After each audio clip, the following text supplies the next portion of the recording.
আপনারা সবাই আশা করি ভালো আছেন।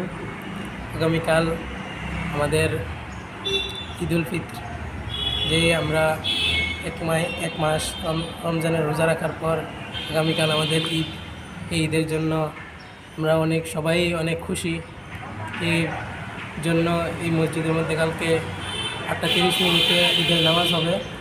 আপনারা সবাই দাওয়াত, ঈদের নামাজের আপনারা সবাই আসবেন এবং সেই উপলক্ষে আজকে মসজিদ পরিষ্কার করা হইতেছে। এই জন্য এতটুকুই আপনাদের কাছে আমার নিমন্ত্রণ রইল, আপনারা সবাই আসবেন কালকে।